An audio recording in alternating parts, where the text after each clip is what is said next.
Bonjour à tous, je vous invite à vous abonner à cette chaîne, à aimer, à partager, à commenter ces vidéos, c'est très important. C'est une manière de nous soutenir. Merci à vous tous. Oui, je fais un don à la Fondation pour l'école. Un enseignement de qualité est possible. La Fondation pour l'école reconnue d'utilité publique agit pour le renouveau éducatif au service des familles. Grâce à vous, nous soutenons la création et le développement des écoles indépendantes. Nous aidons au quotidien les acteurs de la liberté scolaire. Faites un don sur fondationpourlécole.org. Allez, Emmanuel Macron passe en force en abîmant notre démocratie, mais s'abrite derrière la Constitution. Et alors que la France vit sa plus grande crise démocratique depuis 68, ne pas tenir compte de l'esprit des lois pourrait-il nous mener à la fin de la Ve République? Oui, c'est une vraie question. On en parle ce matin avec Stéphane Rosès, président de la société CAP, ancien directeur général de l'Institut de sondage CSA, enseignant à Sciences Po Paris et auteur de Chaos, essai sur les imaginaires des peuples, et Philippe Fabry, avocat, théoricien de l'histoire, auteur, son dernier ouvrage, La chute de l'Empire européen aux éditions Scripa Manant, et youtubeur sur Iristé et Renoir. Bonjour messieurs, comment allez-vous? Bonjour, mieux que la France. Ah ben, merci beaucoup Stéphane Rosès. Philippe Fabry, et vous, ça va? Bonjour, je n'ai pas de meilleure répartie pour commencer. Bon, ben d'accord, ben, c'est pas grave. On va commencer, vous allez voir, on a un peu de temps pour nous, messieurs. J'avais vraiment envie de vous entendre tous les deux, ce duo me plaît beaucoup. Et je vais de suite me tourner vers Stéphane Rosès, dont je suis les tweets vraiment avec beaucoup de plaisir. Stéphane Rosès, vous avez tweeté récemment que le président Macron pense que son allocution était à la hauteur de l'affaissement de la France et de la fracture démocratique entre le pouvoir et la nation, est très inquiétant. Finalement, Emmanuel Macron, là, ce tweet, il est très clair, il est très intéressant sur cette allocution d'Emmanuel Macron de ce lundi. Oui, dans la mesure où il me semble que la loi retraite a d'abord suscité un mouvement social et à partir de l'utilisation du 49.3, une contestation sur sa légitimité politique, car la légitimité, c'est la légalité plus le consentement du peuple. À quoi tient le consentement du peuple? On peut dire l'esprit des lois pour Montesquieu, ça veut dire que la loi doit prendre en compte les us et coutumes des peuples. Ce à quoi Condorcet dira ensuite, pas du tout, la raison est une, la loi est une, elle doit s'appliquer partout de la même façon dans le monde. Et donc, qu'est-ce que les us et coutumes des peuples? C'est ce que j'appelle l'imaginaire, une façon d'être et de faire. Pourquoi sommes-nous les plus pessimistes au monde? Parce que la façon d'être et de faire des Français pour constituer la France, c'est au fond autour de l'État une passion politique qui est de déployer des disputes communes pour construire l'avenir. Or, le sommet de l'État dit le contraire à la nation. Le sommet de l'État dit non, il n'y a plus de disputes communes où on construit ensemble l'avenir, il faut s'adapter au quotidien à des contraintes, à des nécessités économiques qui viennent du monde extérieur. Voilà les raisons de notre pessimisme et du dysfonctionnement des institutions. Pour moi, il n'y a pas de crise institutionnelle, il y a une crise politique de légitimité qui vient que comme nous nous sommes privés depuis 30 ans de la souveraineté nationale, que nos dirigeants intériorise des contraintes ou des engagements extérieurs, ça fait le dysfonctionnement des institutions. Mais les institutions, les Français souhaitent l'élection du président au suffrage universel direct. Pourquoi? Parce que c'est ce qui relie les Français. Nous ne sommes pas face à une crise de procédure, nous ne sommes pas face à une crise de lettres, nous sommes face à une crise substantielle qui vient du fait que le contournement de la souveraineté nationale par l'Europe néolibérale assèche la souveraineté populaire. Voilà mon analyse, et le président Macron ne semble pas prendre la mesure de ce qui se passe dans le pays. Il est dans un univers mental procédural et donc il ne comprend pas non seulement l'esprit des lois de Montesquieu, mais le ressort profond du peuple français. Oui, ben merci beaucoup Stéphane Rosès. Le tableau est planté. Je me tourne vers Philippe Fabry, bien entendu. Est-ce qu'on est, selon vous, Philippe Fabry, je sais que vous êtes très pertinent là-dessus, sur une crise politique de la légitimité pour vous? Alors, je suis tout à fait d'accord avec ce que vient de dire Stéphane Rosès. Simplement, je pense que la crise est aussi institutionnelle et que le problème de légitimité vient de nos institutions. Parce que, en fin de compte, un bon nombre des problématiques relatives justement à l'Europe, relatives à une certaine intériorisation dont Stéphane Rosès a très bien parlé par les élites, des contraintes extérieures qui tueraient un petit peu la politique, puisque en fait, il n'y aurait pas d'alternative. Hein, il y aurait toujours une chose, le cercle de la raison. Enfin, on connaît toutes les expressions qui désignent ça. Néanmoins, on ne voit pas les mêmes éruptions chez nos voisins et dans la même mesure et avec la même régularité. Il peut arriver qu'il y ait des éruptions sociales chez nos voisins, simplement nous, on les enchaîne très régulièrement et de plus en plus fort et de plus en plus régulièrement. Avant, on avait les bonnets rouges, ensuite on a eu les gilets jaunes et puis on a eu les mouvements contre le pass sanitaire et maintenant on a ça. Les crises finissent par se marcher un petit peu sur les pieds les unes après les autres. Et ça, c'est très franco-français. Et donc, ça dit quelque chose, je pense, de notre système. Et notre système, en particulier, c'est notre système institutionnel, justement, qui ne donne pas de sentiment de représentation. Et je pense qu'il y aurait moins de problèmes, effectivement, de légitimité dans un système qui prendrait tout simplement plus et qui mettrait effectivement les débats. Ce dont parlait Stéphane Rosès tout à l'heure, il disait qu'il y avait cette espèce de refus du débat, qu'on disait aux gens ce qu'il fallait faire. Ce souhait du débat, il a été exprimé assez clairement par la population avec l'élection de cette assemblée dont on dit la composition quasi proportionnelle lors des dernières élections législatives en juin 2022, une élection dont tout le monde était très content, c'est-à-dire les sondages montraient que majoritairement les gens étaient contents de cette composition, donc ça voulait dire, ces deux messages, la composition plus le fait que les gens soient contents, ça voulait dire que les gens attendaient quelque chose de ce Parlement, ils attendaient qu'il y ait le débat, ils attendaient qu'il y ait un débat dans la représentativité, quitte à ce que ça prenne du temps, parce que souvent en France on se plaint, on dit oui mais sinon le parlementarisme, souvent, c'est l'instabilité. Heureusement qu'on a le président de la République qui est puissant comme ça. Mais le problème, c'est que l'instabilité parlementaire, c'est le coût, justement, de la légitimité. C'est le coût de la légitimité au long cours, parce que les réformes à marche forcée qu'on fait en utilisant un exécutif fort, justement, depuis des décennies, ça sédimente, en fait, année après année, des frustrations de gens qui s'estiment privés de débat. Et donc, le problème,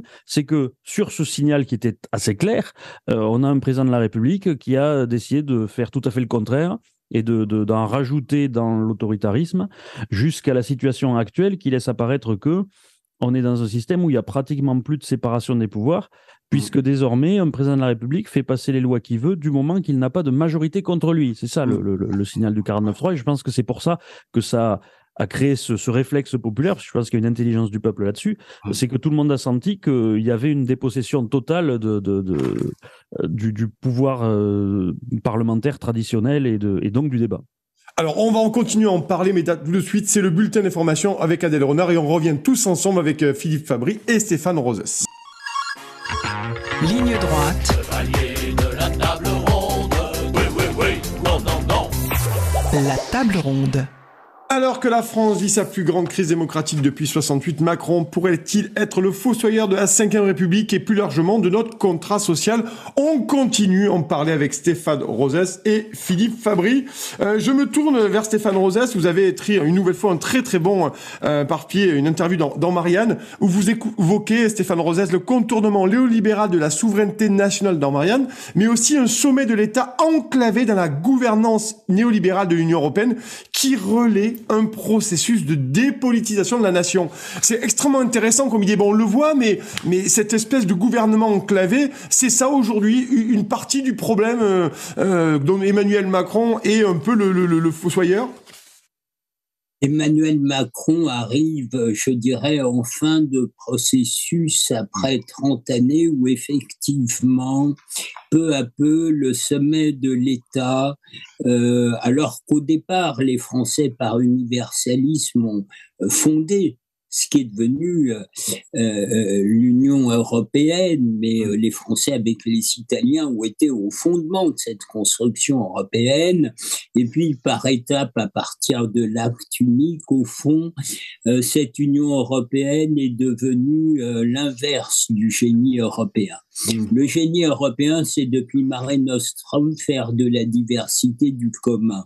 Et ce qui est devenu l'Union européenne, c'est l'idée que on pourrait pourrait construire une Europe par le haut, qu'il y aurait un peuple européen et qu'en respectant des procédures uniques, on fusionnerait peu à peu le peuple européen. Cette illusion procède de l'imaginaire français universaliste et de l'imaginaire allemand ordolibéral. Après 1945, les Allemands, pour tenir ensemble, doivent respecter des règles économiques et si on y rajoute Habermas, c'est le respect de procédures qui pourraient construire une Europe par le haut. Tout ça s'est révélé pour ce que c'est-à-dire une illusion romantique et dangereuse. L'Europe n'existe plus, on le voit, la guerre en Ukraine, c'est Washington, Moscou et Pékin qui décident d'à peu près tout. Et donc, si vous voulez, le sommet de l'État a accompagné au fond ce processus. Et le président, il est un peu hybride. Pour se faire élire, il doit rentrer dans le creuset de l'imaginaire de la nation. Hobbes disait le souverain interprète le spectacle du peuple. Et puis il arrive au sommet de l'État néolibéral, dont la posture et les politiques est l'inverse de la nation française, d'où notre dépression et affaissement dans tous les domaines. Mais Stéphane, si je vous suis, Stéphane, c'est finalement, il devient un technocrate. Finalement, une fois qu'il est là-haut, il est un technocrate qui applique les... Il est double. Il est en même temps, pour reprendre la phrase qu'il aime bien, et c'est pas un hasard, parce que la psychopolitique des présidents correspond aux moments et contradictions du pays. Il est en même temps élu de la nation et donc il doit passer par les fourches caudines de la symbolique d'un président de la République, et sa façon d'être et de faire, on le voit avec la réforme des retraites, c'est de dire aux Français, comme le sommet de l'État et les classes dirigeantes, vous n'avez donc pas compris le monde tel qu'il est. On va vous faire de la pédagogie, on va vous expliquer, mais ce faisant, le comment précède le pourquoi. Et donc, je pense que notre discussion, une fois les constats communs avec Philippe Fabry, c'est au fond, qu'est-ce qu'un peuple ? Qu'est-ce qu'un peuple ?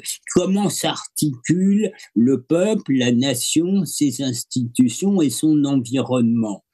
Après 35 ans de travail pour des présidents de la République, des multinationales, des boîtes, j'en suis vraiment arrivé à l'idée que ce sont les peuples qui font l'histoire et ce sont les peuples qui font les institutions. Si la cinquième dure depuis tellement longtemps, c'est qu'elle est adaptée à cette dispute commune. Mais effectivement, le 49.3 est insupportable parce qu'il n'apparaît plus comme une facilité pour l'exécutif pour faire prévaloir l'intérêt général, il est dorénavant vécu comme étant un outil pour un pouvoir devenu autoritaire contre la nation. Donc, il faut avoir une analyse substantielle des institutions et non pas procédurale, parce que sinon, avec un régime parlementaire, on va affaiblir le politique, alors qu'il faut au contraire le renforcer pour restaurer la souveraineté nationale et populaire. Alors, je vais me tourner vers Philippe Fabry, une question fort intéressante, et j'ai hâte de connaître sa réponse aussi, suite à l'analyse de Stéphane Rosès. Est-ce que c'est les peuples qui font les institutions ? Est-ce que le peuple est-il providentiel ? Dans ce que vous dénoncez, finalement, la fonction écrase, au fil des réformes constitutionnelles des 30 dernières années, finalement, les réformes écrasent et appauvrissent le débat public. Est-ce que finalement, le peuple, lui, pourrait, comme le dit Stéphane Rosès, sauver ou faire les institutions ? Et est-ce qu'il fait l'histoire aussi ? Parce que c'est ça la question de fond. Alors, très clairement, oui, je pense que ce sont les peuples qui font l'histoire et ce sont les peuples qui, à la fin, font les institutions. C'est d'ailleurs pour ça que je pense qu'il est extrêmement dangereux qu'un pouvoir n'entende pas un message aussi clair que celui qui a été envoyé l'année dernière et dont je parlais tout à l'heure. Je ne pense pas du tout que le parlementarisme soit un problème.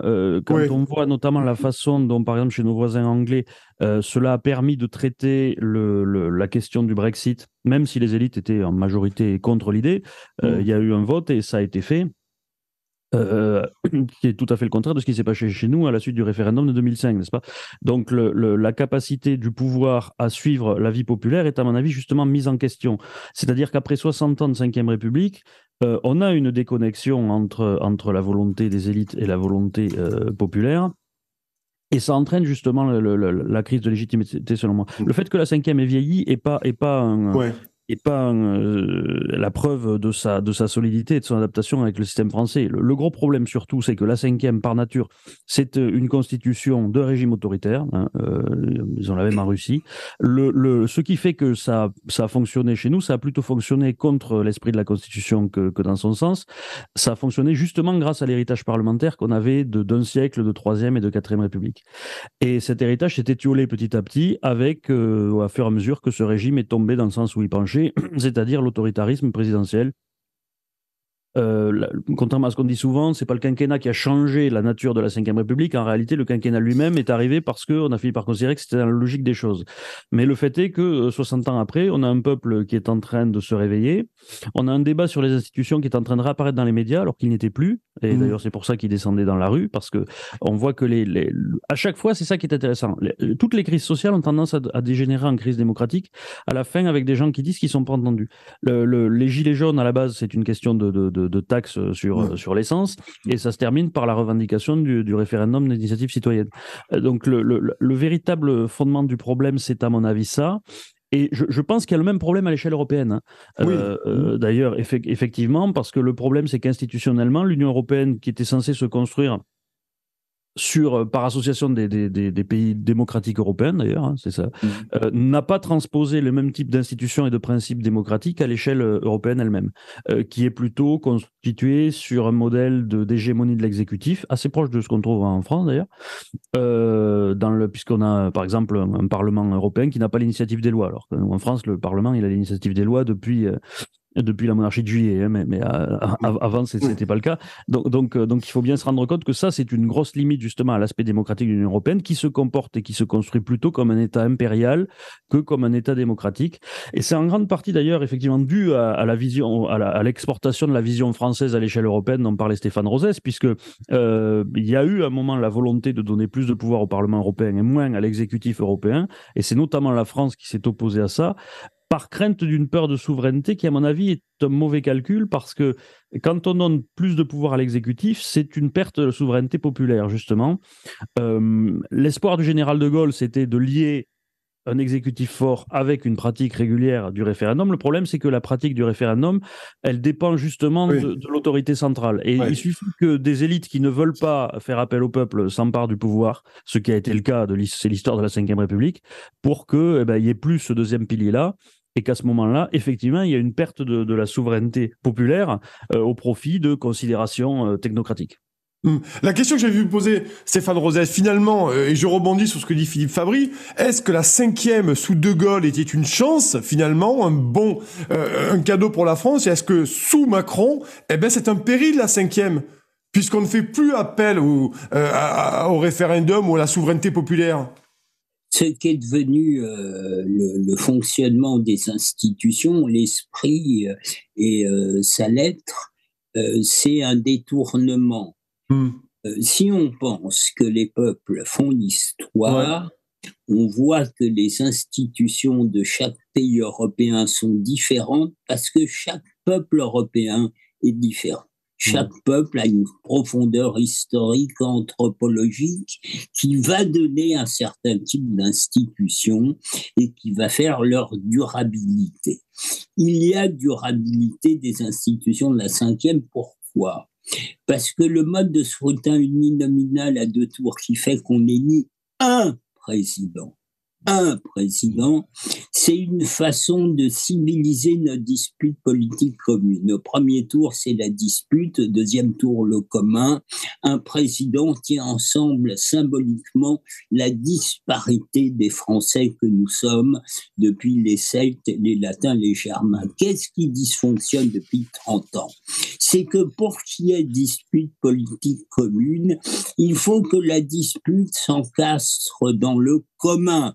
C'est quoi le commun ? C'est le fait que nos dirigeants soient l'émanation de la dispute. Or, comme il y a depuis 30 ans contournement de la souveraineté nationale, il ne peut plus y avoir de commun. Alors il n'y a plus de dispute, alors il n'y a plus de dispute politique commune, alors il n'y a plus de souveraineté populaire. La souveraineté nationale, c'est nos dirigeants sont l'émanation du pays. La souveraineté populaire, c'est la bonne relation entre gouvernants et gouvernés dont les institutions sont le garant. Et aujourd'hui, comme l'essentiel des grandes décisions ne dépendent plus de la nation française, pire, comme l'État demande à la nation d'intérioriser des façons d'être et de faire contraire à son imaginaire, la France s'abaisse en tout.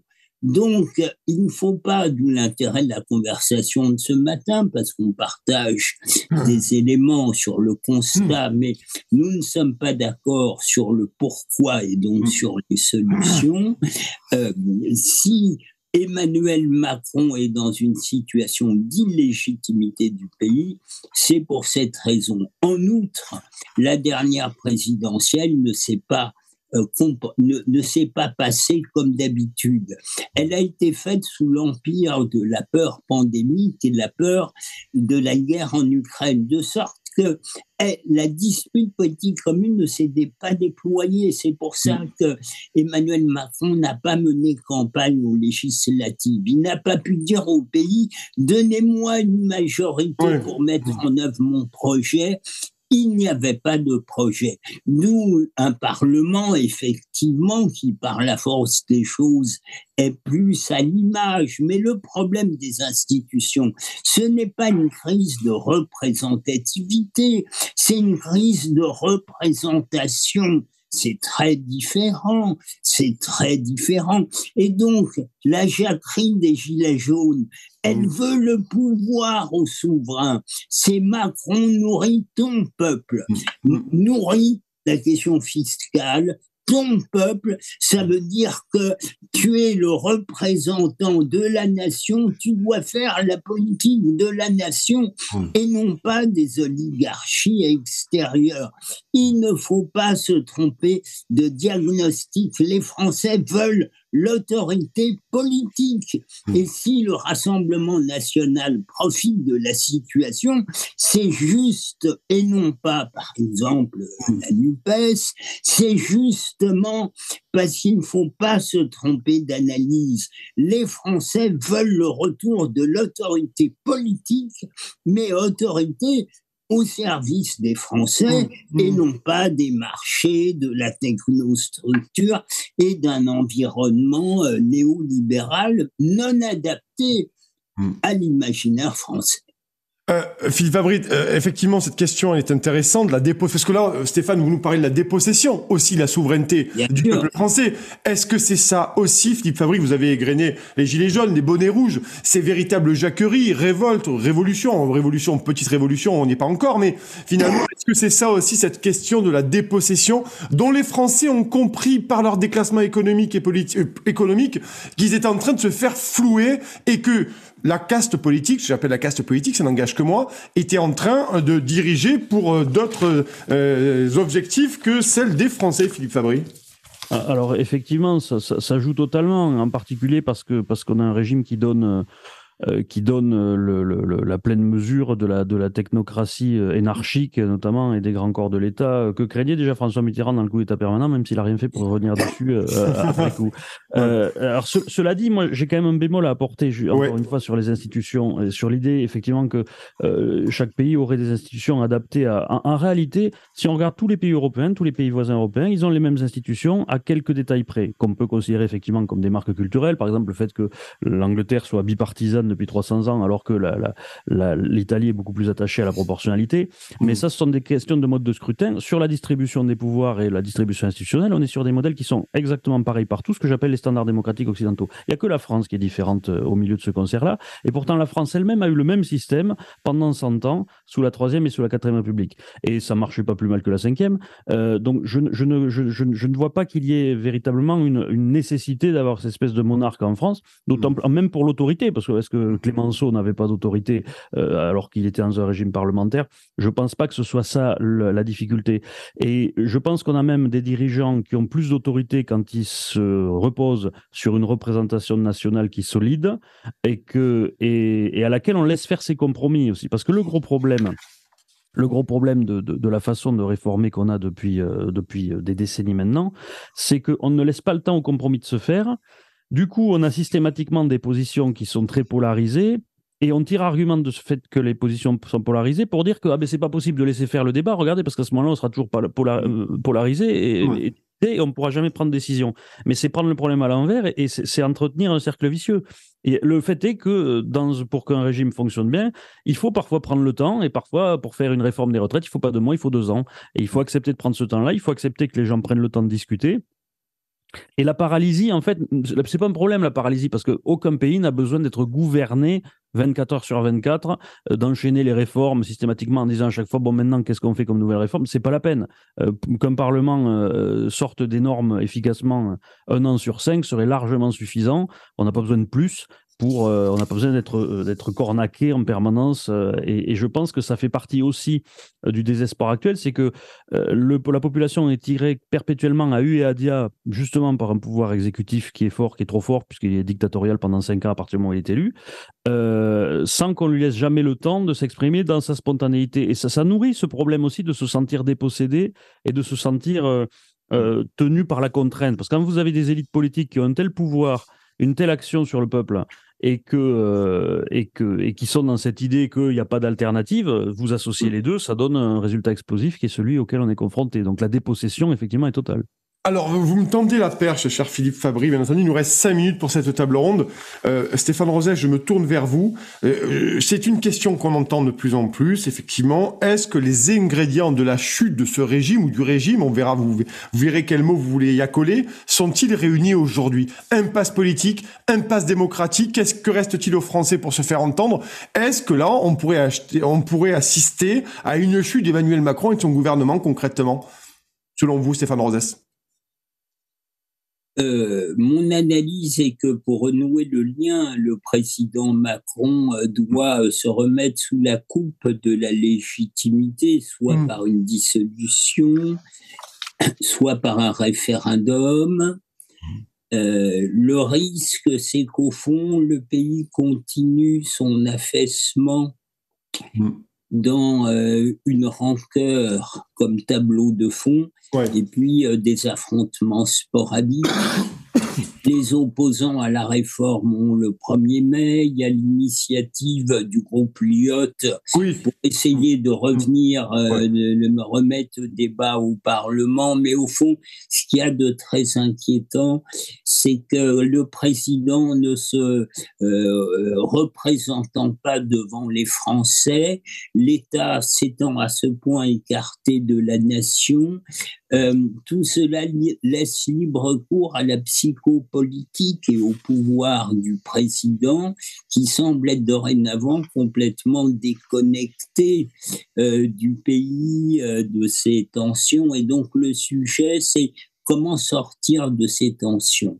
Le plus probable, parce qu'une jacquerie, Nicolas, c'est pas une révolution. Ce à quoi on assiste, c'est pas l'idée qu'on va mettre en place un autre régime. C'est des coups de boutoir, quitte à ce qu'elle puisse être violente, et la violence est condamnée parce que nous ne sommes pas en dictature. Mais le pire, c'est la poursuite de l'affaissement du pays, car nous nous sommes affaissés dans tous les domaines et qu'au fond, on attend la future présidentielle qui est loin pour à nouveau que le peuple ait le sentiment qu'il reprend la main sur ses dirigeants. Donc, à minima, Emmanuel Macron reste dans un climat excessivement dégradé, avec beaucoup de tensions, ou bien les choses sont tellement insoutenables que les classes dirigeantes font une amicale pression sur Emmanuel Macron pour trouver des prétextes à dissoudre, comme ce fut le cas pour le président Chirac en 1997. Même question, Philippe Fabry, en 2 minutes pour cette réponse. Moi, je pense que Emmanuel Macron sera conduit à quitter le pouvoir vers l'été par là, et que ça amorcera un changement dans la structure du régime, et que ça aura un effet ensuite à l'échelle européenne. Vous pensez qu'Emmanuel Macron pourrait quitter le pouvoir? Je pense qu'il va se passer des choses qu'on va dans ce sens-là. Le diable est sorti de la boîte maintenant et à mon avis, ça va se passer comme ça. Et au niveau européen, ça voudrait dire que si Emmanuel Macron démissionne, je sais pas, j'essaie de vous suivre votre raisonnement, effectivement, vous pensez que ça pourrait être aussi peut-être un signal fort des Français envoyé à l'oligarchie européenne aussi, non? Je pense qu'à l'échelle européenne, il se passe déjà beaucoup de choses avec une espèce de gouvernance allemande de l'Europe qui est discréditée depuis un an, qui continue d'ailleurs, il continue à fermer des réacteurs alors que c'est absurde. Et je pense qu'il va y avoir à l'échelle européenne un changement, parce qu'en plus il y a les élections européennes l'année prochaine, et que ça devrait amener un Parlement européen qui aura les mêmes aspirations finalement que le Parlement français, c'est-à-dire reprendre la main contre la Commission européenne, et on irait vers une évolution dans ce sens-là. Bon, en tout cas, c'était passionnant. Merci beaucoup, Stéphane Rosès, président de la société Conseil Cap, ancien directeur général de l'Institut de sondage CSA, enseignant en Sciences Po pour Paris et auteur du Chaos, essai sur les imaginaires des peuples, et Philippe Fabry, avocat, théoricien de l'histoire, auteur, votre dernier ouvrage, La chute de l'Empire américain, et vous êtes également européen. Pardon, je l'ai en plus devant les yeux et je vais le lire. La chute de l'Empire européen, mea culpa, aux éditions Scripta Manent et youtubeur sur Hysterium. Merci messieurs.